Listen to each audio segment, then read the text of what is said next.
Hello friends, मेरे digital classes में आप लोग का बहुत फिर से नए सेशन में स्वागत करता हूं। तो आज है 21 नवंबर।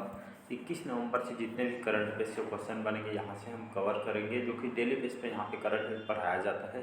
सभी एग्जाम के लिए इंपॉर्टेंट है, चाहे आप एसएससी की तैयारी कर रहे हैं, चाहे रेलवे की तैयारी कर रहे हो, चाहे आप बड़ी से बड़ी यूपीएससी हो, चाहे स्टेट का पीएससी हो। हर एग्जाम में करंट अफेयर्स का जो सब्जेक्ट होता है बहुत ही ज़्यादा इंटरेस्टिंग और यहाँ पे बहुत अच्छी सब्जेक्ट है। आपको डेली बेस पे 10 से 15 मिनट अगर आप लगाते हैं करंट अफेयर्स में, तो यकीन मानिएगा आप पूरे में से पूरे नंबर यहाँ पे ला सकते हैं। अगर यहाँ पे क्वेश्चन अगर यहाँ से कितना पूछा जाता है तो याद रखिएगा 8 से 10, 10 से 12 तक के क्वेश्चन यहाँ से पूछे गए हैं, जो कि आपके हर एग्जाम में कंपलसरी है। आप प्रीवियस ईयर के क्वेश्चन पेपर भी कोई भी एग्जाम में जैसे प्रिपरेशन कर रहे हैं तो पिछले साल के क्वेश्चन पेपर को उठा के देखिएगा कितना क्वेश्चन कहाँ से कितना क्वेश्चन पूछा गया है, वो आप खुद से एनालिसिस कर सकते हैं। तो चलिए स्टार्ट करते हैं सेशन को। बाकी आप समझदार हो, पहले बार आए तो चैनल को सब्सक्राइब करके रख लीजिएगा ताकि जो नोटिफिकेशन है आप तक यहाँ पे पहुँच पाए। तो हाल ही में प्राकृतिक चिकित्सा दिवस कब मनाया गया है? 17 नवंबर, 18 नवंबर, 16 नवंबर या इनमें से कोई नहीं। तो इसका जो करेक्ट आंसर हो जाएगा 18 नवंबर, इसका करेक्ट आंसर हो जाएगा। हर साल 18 नवंबर को हम प्राकृतिक चिकित्सा दिवस मनाते हैं। क्यों मनाते हैं? तो आप सभी को पता है, जो हमारे पहले जो पुराने पीढ़ी थे, दादा परदादा, और से पूरा या फिर पूरा प्राकृतिक चिकित्सा इलाज वगैरह होता था, मतलब यहाँ पर औषधि युक्त इलाज होता था। इसी को लोगों को जागरूक करने के लिए जो प्राकृतिक चिकित्सा दिवस 18 नवंबर को मनाया जाता है। बड़े बड़े जो इलाज हो, चाहे कोई भी, पूरा प्राकृतिक औषधि युक्त जड़ी बूटी से इलाज होता था, आज भी होता है। तो आयुष मंत्रालय ने 18 नवंबर को प्राकृतिक चिकित्सा दिवस के रूप में इसको बनाने की घोषणा किया गया है। इसको याद रखिए, एक तरह के लोगों को जागरूक करना है यहाँ पे।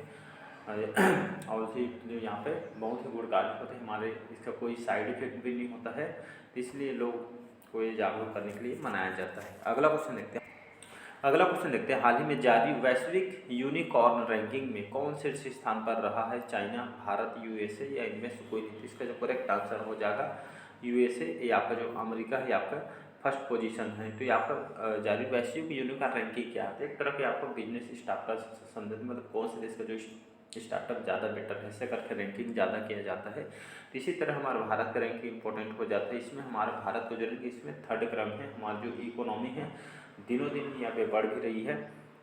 तो वैश्विक यूनिकॉर्न रैंकिंग में जो है यूएसए इसमें प्रथम स्थान में है और भारत इसमें थर्ड नंबर में है। इसको याद रखिए, स्टार्टअप बिजनेस के मामले में इसको याद रखिए। यूएसए की बात करो, अमेरिका के यहाँ की राजधानी है वाशिंगटन डीसी। जो बिडेन यहाँ के राष्ट्रपति हैं। कमला हैरिस यहाँ के अभी वर्तमान में उपराष्ट्रपति, जो कि हमारे भारतीय मूल के हैं। अगला क्वेश्चन देखते हैं यहाँ पे।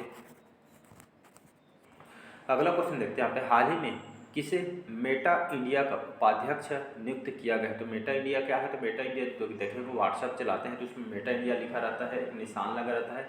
फेसबुक चलाते हैं तो उसमें भी मेटा के यहाँ पे निशान लगे रहते हैं। तो ये आपका इंटरनेट सर्विस प्रोवाइडर कंपनी है, फेसबुक की कंपनी है मेटा इंडिया, जो कि इसका जो हेडक्वार्टर अमेरिका के कैलिफोर्निया में इसका हेडक्वार्टर। इसमें हमारे कई जो भारतीय जो स्टूडेंट इसमें जॉब करते हैं और लाखों कई लाख तक इसके यहाँ पे करोड़ों तक की उनकी पैकेज भी होती है, जिसका कैलिफोर्निया में इसका हेडक्वार्टर है। तो किसी मेटा इंडिया का उपाध्यक्ष नियुक्त किया है? सुरेश वाडकर, संध्या देवनाथन, मधुर भंडारकर या आपका इनमें से कोई नहीं। इसका जो करेक्ट आंसर हो जाएगा संध्या देवनाथन है। हाल ही में इनको जो मेटा इंडिया के उपाध्यक्ष, इनको इंटरनेट सर्विस प्रोवाइडर है, फेसबुक की कंपनी है। तो संध्या देवनाथन को या आपका मेटा इंडिया के उपाध्यक्ष इनको बनाया। इससे पहले इसके उपाध्यक्ष कौन थे? तो आपका मोहन जी, जो मोहन जी इसके जो कि मेटा इंडिया के उपाध्यक्ष है, इनको जगह पे इनको संध्या देवनाथन को नियुक्त किया गया है मेटा इंडिया के उपाध्यक्ष में। इसको याद रखें। अगला क्वेश्चन देखते हैं। हाल ही में एसबीआई ने स्टेट बैंक ऑफ इंडिया ने किस देश में योनो ग्लोबल ऐप लॉन्च करेगी? सिंगापुर, अमेरिका, उपयुक्त दोनों या इनमें से कोई नहीं। इसका जो करेक्ट आंसर हो जाएगा उपयुक्त दोनों, सिंगापुर और अमेरिका। ये दोनों जो शहर में एसबीआई के सभी जानते हैं योनो आप चलाते हैं, तो एक ग्राहकों की एक तरह का हेल्प करने के लिए, यहाँ पे मदद करने के लिए यहाँ पे इसको स्टार्ट किया गया योनो को। और अब भारत में तो चल ही रहा है, अब इसको सिंगापुर और अमेरिका दोनों विदेशों में भी अब योनो का कमाल चलने वाला है। लोगों के हेल्प के लिए, सहायता के लिए, यहाँ पे ऑनलाइन डिजिटलीकरण को बढ़ावा देने के लिए ये सब एसबीआई के द्वारा ये किया जा रहा है। बात करते हैं एसबीआई की। स्टेट बैंक ऑफ जो इंडिया है, इसकी स्थापना कब किया था? 1955 में स्थापना किया था। मुंबई महाराष्ट्र में इसका हेडक्वार्टर है, तो इसको याद रखिएगा। अभी SBI के चेयरमैन कौन है जी? दिनेश कुमार जो खारा हैं, वर्तमान में स्टेट बैंक ऑफ इंडिया का भी वर्तमान में चेयरमैन है, जिसको याद रखिए। अक्सर बड़े बड़े जो कंपनी होते हैं गवर्नमेंट की, उसको स्थापना दिवस चेयरमैन कौन है ऐसा करके पूछा जाता है, तो आपको याद रखना है। अगला क्वेश्चन देखते हैं। यहाँ पे एक चीज़ और बताना चाहूँगा, जो सिंगापुर में हाल ही यहाँ के जो 9वें राष्ट्रपति बने हैं, हाल ही में बने हैं, प्रेसिडेंट बना है, जो कि हमारे भारतीय मूल के हैं। तो ये पेपर में आपसे पूछा जा सकता है, लेटेस्ट पैटर्न का क्वेश्चन है। तो यहाँ के जो नए प्रेसिडेंट किसको बनाया था, जो हमारे भारतीय मूल के हैं, 9वें क्रम के राष्ट्र। यहाँ के नए जो प्रेसिडेंट है हमारे भारतीय मूल के थर्मन सगमुत्रनम, जो कि वर्तमान में यहाँ के नए प्रेसिडेंट है, जो कि हमारे भारतीय मूल के हैं। सिंगापुर की राजधानी क्या है? सिंगापुर सिटी जो है यहाँ की राजधानी। बाकी अमेरिका के बारे में तो बता चुका हूँ, रट गए होगा आपको। अगला क्वेश्चन देखते हैं। हाल ही में किसे कैम्ब्रिज डिक्शनरी जानते हैं, प्रसिद्ध है, अच्छी मानी जाती है डिक्शनरी। यहाँ से पढ़ोगे तो बहुत सारी डिक्शनरी होती है। तो हाल ही में जो जानी मानी डिक्शनरी है, तो हाल ही में किसे कैम्ब्रिज डिक्शनरी का वर्ड ऑफ द ईयर घोषित किया है 2023 के लिए? AI को, हेलुसिनेट को, बैजबाल को, या इनमें से कोई नहीं? इसका जो करेक्ट आंसर हो जाएगा बी ऑप्शन यहाँ पे करेक्ट आंसर हो जाएगा। हेलुसिनेट जो शब्द है, इसको 2023 के लिए कैम्ब्रिज डिक्शनरी ने, जाने माने डिक्शनरी है, तो कैम्ब्रिज डिक्शनरी ने वर्ड ऑफ द ईयर 2023 के लिए उसको घोषित किया है। इसका मतलब क्या होता है यहाँ पे? हेलुसिनेट का इसका मतलब होता है यहाँ पे भ्रांत होना मतलब एक तरह का, मतलब ये जैसे कोई जाल वगैरह में फंसना होता है, इसी का मतलब ये होता है, जाल वगैरह में जो फंस जाना, इसका मतलब होता है। तो इसको 2023 के लिए word of the year Cambridge dictionary के द्वारा इसको घोषित किया। जो कैम्ब्रिज डिक्शनरी अमेरिका के जाने माने डिक्शनरी है, जो कि आपको विश्व में जाना जाता है इसको, तो इसका बी ऑप्शन करेक्ट आंसर हो जाएगा। तो इसको याद रखिए। अगला क्वेश्चन देखते हैं। हाल ही में एस बायट का निधन हुआ है, ये कौन थे या कौन से क्षेत्र से जुड़े हुए व्यक्ति थे? एस बायट जिनका निधन हुआ है, उपन्यासकार, गायक, पत्रकार, या इनमें से कोई नहीं? तो इसका जो करेक्ट आंसर हो जाएगा ये आपका उपन्यासकार थे। 87 साल के जो एज में इनका डेथ हो गया है। कहाँ के थे? ये आपका ब्रिटेन के थे, ब्रिटिश उपन्यासकार थे। तो इसको याद रखिए। एस बायट 87 ओल्ड एज की वजह से इनका डेथ हो गया है। एक ब्रिटिश उपन्यासकार है जिनका हाल ही में इनका डेथ हो गया है, तो इसको याद रखिएगा। अगला क्वेश्चन देखते हैं। हाल ही में जयपुर के वैक्स म्यूजियम में, जयपुर में है आपका वैक्स म्यूजियम है, किस भारतीय क्रिकेटर का वैक्स स्टैचू लगेगा? रोहित शर्मा, मोहम्मद शमी, विराट कोहली, या इनमें से कोई नहीं? इसका जो करेक्ट आंसर हो जाएगा विराट कोहली। तो इन्होंने सभी जानते हैं, अभी इन्होंने जो है आपका इन्होंने तो हाल ही में जो सेमीफाइनल हुआ है, तो विराट कोहली ने अपना जो है 50 शतक पूरे किए हैं। तो इसी में जो है वैक्स म्यूजियम में इनका जो प्रतिमा लगाया जाएगा, जयपुर के वैक्स म्यूजियम में इन्होंने लगभग 50 शतक पूरे कर लिए हैं सेमीफाइनल में। इसी के दौरान ये फैसला लिया गया है। तो इनका जो है एक का जो यहाँ पे स्टैचू यहाँ पे बनाया जाएगा जयपुर के वैक्स म्यूजियम में। तो इसको याद रखें। कुछ दिन पहले मैं बताया था सचिन तेंदुलकर जो वानखेड़े स्टेडियम है मुंबई में, वहाँ पे भी इनका स्टैचू प्रतिमा का अनावरण यहाँ पे किया। मैच अगर देख रहे होंगे तो आप लोग देखे होंगे, वहाँ पे उनका बना है। तो दोनों को याद रखें, कहीं से भी क्वेश्चन आपसे पूछा जाए। विराट कोहली सभी जानते हैं, हमारे इंडियन क्रिकेटर हैं। अगला क्वेश्चन देखते हैं। हाल ही में कौन जो है विश्व का दूसरा सबसे बड़ा स्टील उत्पादक देश बना है? चीन, भारत, अमेरिका, या इनमें से कोई नहीं? इसको याद रखिएगा जी, भारत इसका करेक्ट आंसर हो जाएगा। तो विश्व में देख सकते हैं यहाँ पे कितनी बड़ी उपलब्धि भारत ने हासिल की है। तो विश्व का दूसरा सबसे बड़ा स्टील उत्पादक देश ये आपका भारत बना है। तो यहाँ पे पहला स्थान किसका है? मतलब विश्व का सबसे बड़ा जो पहला स्टील उत्पादक देश आपका चाइना है, और सेकेंड में जापान को पीछे छोड़ के जो हमारा भारत है, इसमें इंडिया जो है इसमें सेकेंड पोजीशन स्टील उत्पादक देश बन गए। याद रखिए, पहला आपका चाइना है, विश्व का सबसे बड़ा स्टील उत्पादक आपका चाइना है। सेकेंड में आपका विश्व का दूसरा सबसे बड़ा स्टील उत्पादक ये आपका भारत बन चुकी है, जापान को पीछे छोड़ चुकी है। भारत इन्होंने यहाँ पे आगे बढ़ गई है। तो इसको याद रखिए। भारत में जो है स्टील कंपनी के लिए यहाँ पे टाटा स्टील सभी जानते होंगे, इसके लिए बहुत ही फेमस है, पूरे विश्व में बहुत फेमस है। तो इसको याद रखिएगा। अगला क्वेश्चन देखते हैं। अगला क्वेश्चन है, हाल ही में किसे सामाजिक क्षेत्र में योगदान के लिए डॉक्टरेट की मानद उपाधि से सम्मानित किया गया है? संजय जैन, शकुंतला भाया, शूलपाणी सी, या इनमें से कोई नहीं? इसका जो करेक्ट आंसर हो जाएगा शूलपाणी सी, इसका करेक्ट आंसर हो जाएगा।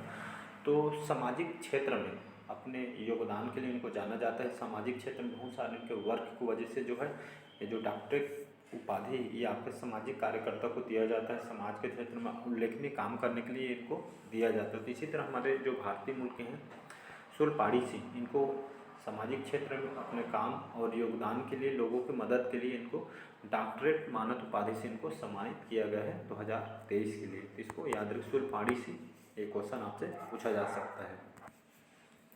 अगला क्वेश्चन है, हाल ही में किस राज्य में निजी क्षेत्र में स्थानीय लोगों के लिए 75% कोटा रद्द कर दिया गया है? महाराष्ट्र, हरियाणा, आंध्र प्रदेश या इनमें से कोई नहीं? तो इसका जो करेक्ट आंसर हो जाएगा हरियाणा, इसका करेक्ट आंसर हो जाएगा। यहाँ की राजधानी चंडीगढ़, मनोहर लाल खट्टर जी यहाँ के मुख्यमंत्री हैं। तो यहाँ पे निजी क्षेत्र में जो स्थानीय लोग बहुत दिन से मांग कर रहे थे लोग, तो यहाँ 75% जो कोटा देने के यहाँ पे हरियाणा ने यहाँ पे रद्द कर दी है। तो इसको याद रखिएगा। अगला क्वेश्चन देखते हैं यहाँ पे। अगला क्वेश्चन देखते हैं, हाल ही में पहली ऑस्ट्रेलिया भारत शिक्षा और कौशल परिषद बैठक कहाँ आयोजित की गई? IIT दिल्ली में, IIT कानपुर, IIT गांधीनगर जो गुजरात में है, या इनमें से कोई नहीं? तो इसका जो करेक्ट आंसर हो जाएगा IIT गांधीनगर जो गुजरात में बना हुआ है। तो हाल ही में भारत और ऑस्ट्रेलिया के बीच में जो शिक्षा और एक प्रशिक्षण, जो बच्चों को एक शिक्षा और साथ ही साथ इनको कौशल परिषद बैठक का आयोजित की गई थी। इसमें जो एजुकेशन के मामले में ये समझौता किया गया है और इसको अच्छे कैसे किया जाए, स्टूडेंट को इनके जो है कैसे शिक्षा पे और काम करने के लिए, साथ ही साथ इनको प्रशिक्षण भी दिया जा सके ताकि उनके जो फ्यूचर ब्राइट हो सके, अच्छी जगह यहाँ पे पहुँच सके। इस तरह के जो उद्देश्य के लिए जो ऑस्ट्रेलिया और भारत के शिक्षा और कौशल परिषद का बैठक अभी हाल ही में IIT गांधीनगर गुजरात में किया गया है। इसको याद रखिएगा। अगला क्वेश्चन देखते हैं, हाल ही में भारतीय नौसेना जो हमारे इंडियन नेवी ने चौथा पनडुब्बी रोधी युद्धक विमान लॉन्च किया है, उसका नाम क्या रखा गया है?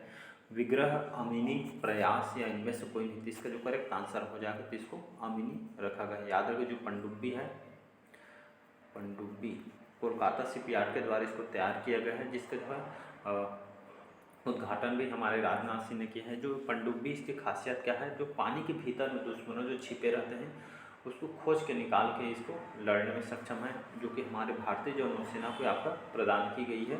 तो कोलकाता शिपयार्ड के द्वारा इसको तैयार किया गया है। ये आपका एंटी रोधी युद्ध विमान है जो है हमारे भारतीय जो नेवी को ये आपका सौंपी गई है। तो इसको याद रखें, नाम को तो याद रखना है, अमिनी इसका नाम रखी गई है, इसको याद रखना है आपको। अगला क्वेश्चन देखते हैं यहाँ पे।